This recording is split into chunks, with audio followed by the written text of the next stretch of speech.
मनुष्य पाहला स्वधर्म सांभाळताना दिसला की त्याच्या जीवनातली निष्ठा करते, हा किती निष्ठेनं जीवन जगतोय. कुठल्याही क्षेत्रामध्ये निष्ठा. मला असं वाटतं पुलवामाचा जो हल्ला झाला, 40 जवान शहीद झाले, ही निष्ठाच आहे ना. हातामध्ये शस्त्र घेऊन समोरच्याशी लढावं इतकी तयारी आपल्या देशातल्या प्रत्येक संरक्षण रक्षकाची आहे, सीमेवरच्या जवानाची आहे. तरी मागून कोणीतरी येतं, पाठीत खंजीर खुपसल्यासारखी बारूदने उडवतो. 300 किलो RDX येतं, चिंधड्या होतात. मौल्यवान जीवन समर्पित केलं जातं देशाकरता. या सगळ्या निष्ठेच्याच घटना आहे ना. हे काय पैशाकरता होतंय? काय मुलांना इकडे व्यवसाय नाही, काय ते बुद्धिवान नाही, काय ते चारित्र्य संपन्न नाही, काय ते इकडच्या मार्गाच्या उपयोगाचे नाही. हुशार मुलं तिकडे, हजारो जबाबी मुलं सीमेवरती.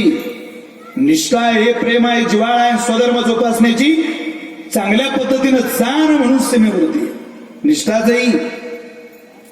जे फौजी आहेत ना महाराज, त्यांच्या घरातला एक पोरगा युद्ध करत नाही, सगळेच युद्ध करतात. 60 वर्षाचा बाप सुद्धा 4 एकर शेतीबरोबर युद्धच करतोय. निष्ठा. एकुलता एक पोरगा जेवढ्याला सीमेवरती पाठवतो त्यावेळेला 4 एकर शेतीबरोबर भांडतो तो 60 वर्षाचा बाप. ही निष्ठा आहे. घरातली 55 वर्षाची माय सीमेवरती गेलेल्या जवानाची लेक सांभाळते, पोरगी सांभाळते. माझा लेक घरी आला की माझी नात, माझा नातू त्याच्या मांडीवरती खेळायला द्यावं, त्यांना सुखरूप जपावं, त्यांचा सांभाळ करावा. त्यांना बापाची आठवण येऊ नये, कसली उणीव पडू नये, काही कमी पडू नये. बापाने आणायचं खेळणं आजीने आजोबांनी द्यावं. सांभाळते ती लोक सगळं. घरातली 27 वर्षाची बायको, जिला 3 वर्षाची मुलगी आहे, दारुड्या नवरा 10:30ला घरात यावा वाटतो बायकांना. दारू पिणारा जरी असला तरी 10:30ला घरात यावा वाटतो तो. अरे याला गुटख्याचं सुद्धा व्यसन नाही, तो 6-6 महिन्यानं भेटतो तरी आनंदानं प्रपंच थाटतात. निष्ठा आहे ना त्यांच्या जीवनातली. निष्ठा आहे. एसटीत भेटलेलं सीट सोडायची लायकी नाही आपली, ते लोक प्राण सोडतात आपल्याकरता. निष्ठा आहे ना. एसटीत भेटलेलं सीट सुद्धा माणसाला दुसऱ्याला द्यावं वाटत नाही द्यावं वाटत. देशाकरता प्राणाची आहुती देतात, हा बरा मोठा त्याग आहे. तुम्ही बघा ज्या घटना झाल्या. आमच्या शेजारचं पूर्वी शहीद झालं, मलकापूरचं मी होतो अंत्यविधीला. त्यावेळेला आमचा हिसाबांचा सप्ताह सुरू होता. आम्ही सगळे मुक्ताबाई परावरचे याच पोशाखामध्ये टाळकरी म्हणून तिथे गेलो. आपलं कर्तव्य आहे, माझं कर्तव्य आहे. मी जर या देशाचा नागरिक असेल, समाज प्रबोधनाचं काम जर मी करत असेल तर देशाकरता, माझ्याकरता जातीचा नाही, पातीचा नाही, धर्माचा नाही, काही रक्ताचं नातं नाही, पण प्राणाची आहुती देतो. अरे हा सप्ताह सुद्धा सुरक्षित चालू आहे, हे त्या लोकांचे उपकार आहे. किती मोठा त्याग आहे. ही निष्ठा आहे. मोठ्या माळा घालणं हा परमार्थ नाही, चांगला पांढरा पोशाख घालणं, वाड्या करणं हा परमार्थ नाही. स्वतःच्या उद्धाराकरता करणं, त्याच्यामध्ये द्वेष पचवणं, मत्सर पचवणं, लोभ आला तर त्यालाही सहकार्य करणं, काम आला तर त्यालाही सहकार्य करणं. दंभो धर्मो अभिमानस्य क्रोधप्पा आरुष्यमेवच अज्ञानंच्या अभिजातस्य पार्थ संपदमासरी. दैवी संपत्तीचे गुण आम्ही स्वीकारले, तसे आसुरी संपत्तीकडे कानाडोळा सुद्धा आम्ही केलेला आहे. आम्ही केलंय ते पाहतोय आम्ही श्रीमद भगवद्गीतेच्या आधारावर. हा परमार्थच आहे नाही. अरे कधीतरी दुसऱ्याच्या उपयोगात येणं, याच्यासारखी परमार्थाची सोपी आणि सरळ व्याख्या जगामध्ये नाही. या कोणतरी कधीतरी उपयोगाला या. निदान तुमच्या अंत्ययात्रेच्या कालावधीमध्ये एखाद्या तरुण पोरीनं डोक्यावरती पदर घेऊन तिचे 2 गोजीरवाणी पोरं समोर करावे आणि तुमच्या प्रेताकडे, तुमच्या मळ्याकडे पाहून म्हणावं, हाच तो महामानव आहे ज्याने या गरिबीच्या लेकीचा विवाह सोडून दिला. 15,000 रुपये माझ्या बापाला कमी पडत होते तर स्वतः विवाह स्वयंवर आयोजित केलं आणि 51 जोडप्यांचा विवाह लावला. त्या गरीबाच्या पोरीचा आनंदाने विवाह झालेला आहे. याच महात्म्यानं 35,000 रुपयाची लागणारी घर भांडी आम्हाला आमच्या विवाहात दिली. या एखाद्या वेळेला असं काम. करता करविता अर्ध पुण्य लाभे. जलसा तमाशा हे कार्यक्रम आणून तुमच्या पोराला बिघडवून तुमच्या पोराचं मतदान स्वीकारणारे अनेक लोकनेते आहेत. पण लोकनेता प्रतिष्ठानच्या वतीनं यांच्या कानावरती नामस्मरण घडावं, साधना घडावी, तपश्चर्या घडावी, महाराष्ट्रातली कान्याकोपऱ्यातली कीर्तनकार मंडळी यावी आणि त्यांची 2-2 तास चिंतनाला या श्रोत्यांना नाशिककरांना मिळावी. असे गोविंद भाऊ सारखे लोकनेते सगळ्याच परिसरामध्ये नाही होत. हे काही मी पाकिट वाढवण्याकरता बोलत नाही, हा खरा परमार्थ आहे. हे नीतिमत्तेला जागणं आहे. कुणीतरी आहे आडवं प्रश्न विचारणार, अरे राजा असावा तो नीतिमत्तेला, निष्ठेला, प्रामाणिकपणाला जोपासणारा. राजाने काय, आपण जिथं आहात तिथं त्याग समर्पित जीवन असलं पाहिजे. त्यागात शांतीरनंतरम. निष्ठा असेल तर त्याग व्हायला उशीर लागत नाही.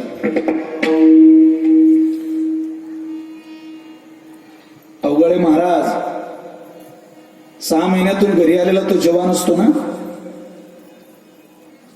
6 महिन्यातून 15 दिवसाची सुट्टी, घरी आला ते पोरग, 3 वर्षाची पोरगी आहे त्याला. आल्याला बापाचं आईचं दर्शन घेतलं. मी नाही जाणार कुठे 15 दिवस आता. का रे बाळा, बहीण वाट पाहते तुझी, ताईला इकडे बोला, आत्याला इकडे बोला, मी नाही जाणार कुठे. का जाणार नाही? काय सांगेल तो, सगळ्यांची तर आठवण येते, पण ही 3 वर्षाची गोजीरवाणी पोरगी माझ्या डोळ्यासमोर फिरते. बाप आहे होतो. आपल्याला जसं प्रेम आहे ना, 2 तास पोरगा शाळेतून लेट आला तर माणसाचं मन लागत नाही हो. 3 वर्षाची पोरगी तो 15 दिवस इतक्या जवळ खेळवतो, हसवतो, अनेक व्हिडिओज फोटोज त्या मोबाईलमध्ये सेव्ह करून घेतो. कारण त्या 3 वर्षाच्या पोरीचं गोड बोलणं, तिचे व्हिडिओज, तिचे फोटोज सीमेवरती ड्युटीला असताना मित्रांना दाखवत जेवढा आनंद येतो ना महाराज, तुम्ही जाय खऱ्या वेळेला जम्मूला, बसा तिथे. मी 15 दिवस गेल्या महिन्यामध्ये जम्मू काश्मीरला होतो. 15 दिवस, 8 दिवसाचं काम होतं, 15 दिवस राहिलं. काही नाही, मला अगदी वैयक्तिक आनंद वाटत होता त्यांच्या त्या चर्चा ऐकायला. कदाचित आपल्यालाही असं काहीतरी करावं वाटेल. नाही याच्या बरोबर युद्ध करू शकत, पण आपण आपलं काम करताना प्रामाणिकपणा येईल आपल्या त्यांच्याकडे पाहून. हे साधू माणसं आहे तो सीमेतले लोक. एका साधूसारखं जीवन आहे महाराज त्यांचं. फोटो दाखवतात मुलीचे, मुलाचे. ही माझी पत्नी आहे, हा माझा बाप आहे, ही माझी आई आहे. 15 दिवस खेळला तो त्या पुरीमध्ये, काढले सगळे फोटोज व्हिडिओज. 14 दिवस संपून 15व्या दिवसाला 15व्या दिवसाचं रिझर्वेशन होतं. एखाद्या घरातली लेखबाई बिद्या होताना जितकी माणसं रडतात ना, तेवढी रडत होते त्या पोरजीच्या घरातली सगळी माणसं. आई रडत होती, बाप रडत होता, 3 वर्षाची पोरगी रडत होती, 27 वर्षाची बायको रडत होती. ती सकाळी उठल्या उठल्या देवाचं दर्शन नाही घेत, ती आपल्या मंगळसूत्राच्या पाया पडते, त्या भगवंताला म्हणते, उगवला नारायण आता काय मागू त्याला, सावळे ग मैनाबाई अवघ माग कुंकवाला, माझ्या मालकाला आयुष्य दे ग, दुसरं तुला काही मागत नाही. सगळे रडतात, पण जवान रडत नाही. त्याला माहिती आहे, रे मी एकदा रडलो तर 60 वर्षाचा बाप घरात दररोज रडेल, 55 वर्षाची माय घरात दररोज रडेल, 27 वर्षाची तरुण पोरगी आपल्या नावावरती आपण आणली आहे. 20 वर्षाचा बाप सोडून आपल्या बरोबर 7 वर्ष झाले प्रपंच तिनं थाटलाय, ती रडेल दररोज. 3 वर्षाची पोरगीला सांभाळायची आहे. बापाच्या गैरहजेरीत बापाची आणि आईची भूमिकाईला घ्यायची, नाही रडायचं, नाही रडत तो. जड अंतःकरणाने त्या ट्रेन मध्ये बसतोय. हे मी घडलेलं सांगतोय सगळं, हे पुराणातलं नाही, इतिहासातलं नाही, 1 महिना 2 महिन्यापूर्वीच आहे. सीमेवरती गेलेला जवान मुलीचे फोटोज व्हिडिओ सगळं पाहतोय. त्यात एक व्हिडिओ त्या माणसाला दिसला, त्या जवानाला दिसला. तो व्हिडिओ असा होता, पप्पा ओ पप्पा तुम्ही काय करता हो तिकडे सीमेमध्ये? मी हेलिकॉप्टर चालवतो. बेटा तुम्ही हेलिकॉप्टर चालवता? हो. कुठला रंग आहे हो पप्पा तुमच्या हेलिकॉप्टरचा? आर्मीचा रंग आहे, माझ्या पोशाखासारखं आमचं हेलिकॉप्टर आहे. मला पण आणणार पप्पा तुमचं हेलिकॉप्टर? तुला पाहिजे बेटा? हो मला पण आण असं तुमच्या हेलिकॉप्टर सारखं खेळणं. आणे ना बेटा, पुढच्या वेळेला सुट्टीत घरी आलो का तुला खेळणं आणेल. तो व्हिडिओ पाहून मी कधी एखाद्या चांगल्या शहरामध्ये जातो आणि माझ्या पोरीकडे हेलिकॉप्टरचं खेळणं घेतो. हेलिकॉप्टरचं खेळणं घेतलं, बॅगमध्ये ठेवलं. 6 महिन्याची सुट्टी पण आठवण राहणार नाही म्हणून आज खेळणं घ्यावं पोरी करता. 6 महिन्याच्या सुट्टीनंतर पोरीला खेळणं देऊया. पाहता पाहता 1.5 महिन्याचा कालावधी निघून गेला. घरून आल्यानंतर 1.5 महिना झाला. सुरू झालेला होता दुसरा महिना. 15 दिवस शिल्लक राहिले होते त्या दुसऱ्या महिन्यातले. त्या दुसऱ्या महिन्यातले पुन्हा 8 दिवस गेले. 2 महिन्याला फक्त आठवडा कमी होता आणि अचानक पुलवाम्याचा भ्याड हल्ला झाला. त्यात हा पोरगा शहीद झाला. टीव्हीवरती ज्यावेळेला शहीद जवानांची लिस्ट यायला लागली त्यावेळेला 55 वर्षाची माय दुसऱ्याच्या घरात दिवा लावते. स्वतःच्या घरात दिवा लावू शकत नाही. घरात तरुण पोरगी तरुण सून आहे. दुसऱ्याच्या घरात दिवा लावते आणि प्रार्थना करते, देवा माझ्या राजाचं नाव नको येऊ देऊ रे याच्यात, माझ्या सोन्याचं नाव नको येऊ देऊ रे देवा याच्यात. तुझ्या पाया पडते या म्हाताऱ्या आईचं या बापाचं आयुष्य सुद्धा आमच्या लेकाला लागू दे रे. आंधळ्याची काठी आहे रे देवा, असा अन्याय नको करू रे. आणि तरुण पोरांची नावं येत आहे देवा. ते काही दुश्मन नाही रे माझे, पण नको येऊ देऊ रे माझ्या पोराचं नाव. प्रार्थना आहे रे तुला देवा, नको येऊ देऊ. कसला ऐकतो त्यावेळेला देव. दुसऱ्याच्या घरात खेळणारा 10वीतलं पोरग सांगतं, आजी 15व्या क्रमांकाचं नाव आपल्या काकाचं आहे ग, संजय राजपूताचं आहे. मलकापूरला राहणाऱ्या बुलढाणा जिल्ह्यातल्या एका गरीब कुटुंबातल्या राजपूत समाजामध्ये जन्माला आलेल्या तरुणाचं नाव आहे ग ते. आपल्या काकाचं नाव आलंय ग आजी त्यात. त्यावेळेला 10 मुकलून 55 वर्षाची माय रडते, बाप रडतोय. मायबापा करता नाही, बायको करता नाही, देशाकरता समर्पित झालंय पोरग. कदाचित त्याचं वय 85 वर्षाचं असतं तर नसतं वाईट वाटलं, पण 32 वर्षाचा पोरगा देशाकरता शहीद होतो, आपल्या प्राणाची आहुती देतो.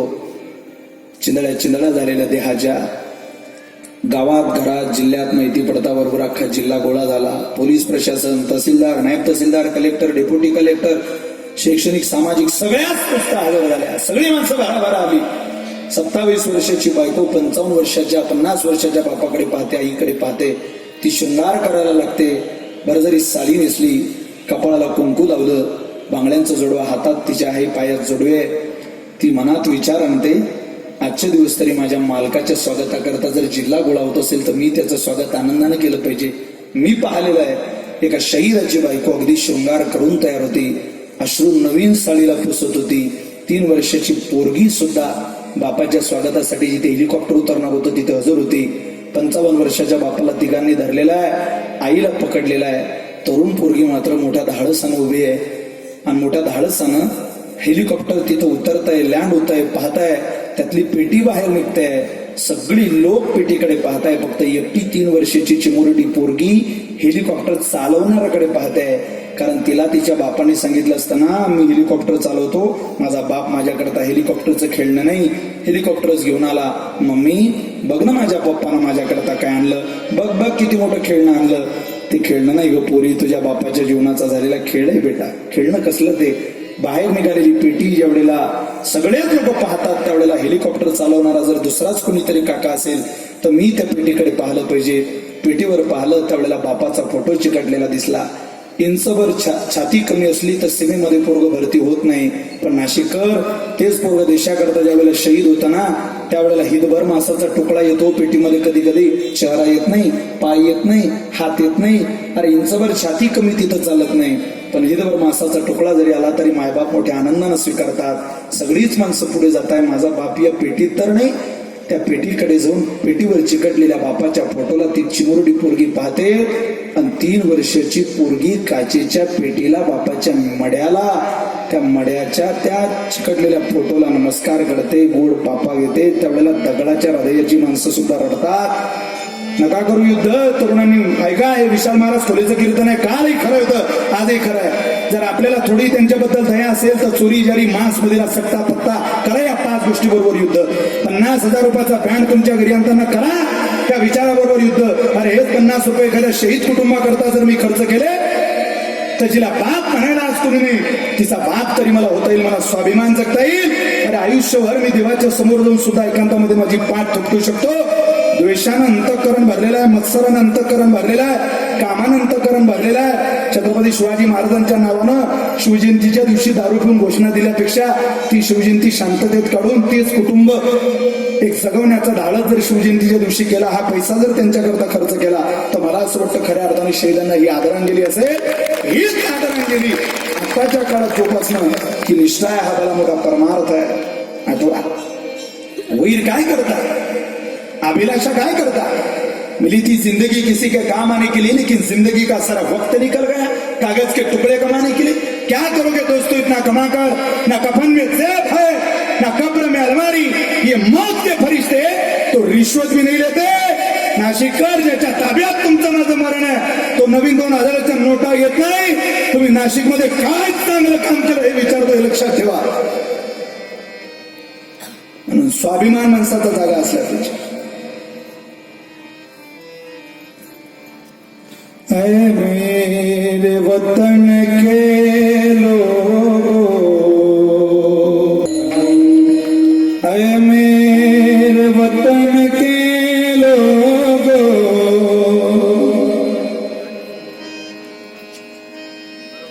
तुम खूब लगा लो नारा, ए शुभ दिन है हम सबका,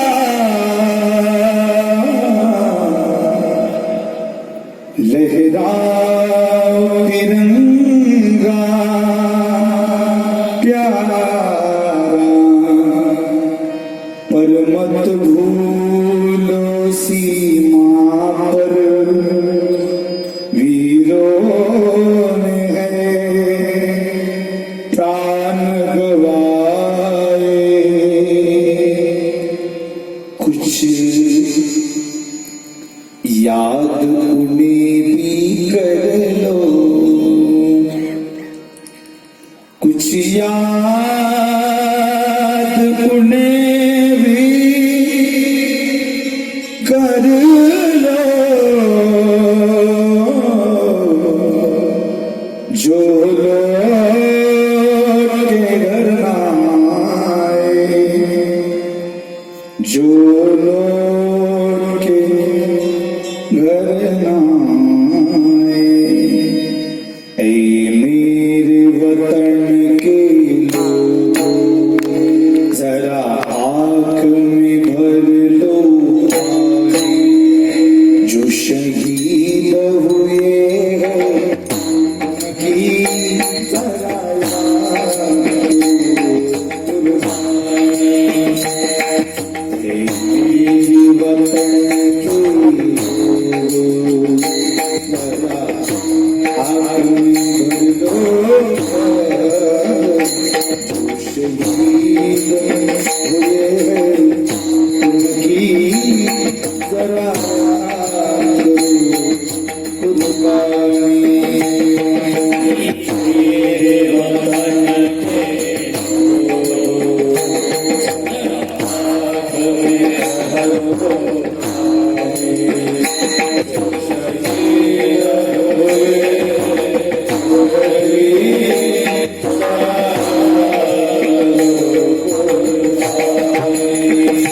जरा याद करो कुर्बानी, जरा याद करो कुर्बानी। मेरे वतन के लोगों, जरा आँख में भर लो पानी, जो शहीद हुए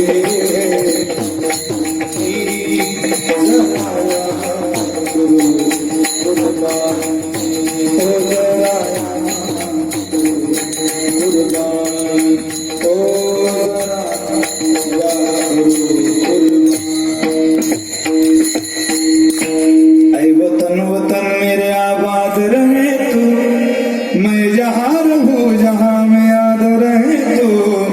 ऐ वतन वतन मेरे आबाद रहे तू। हे निश्चय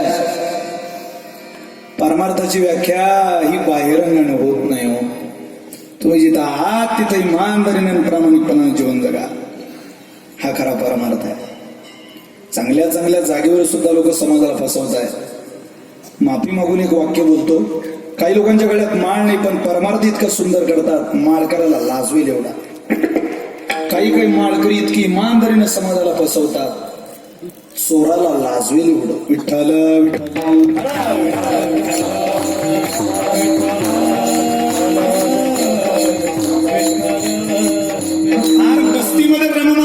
माणसाने.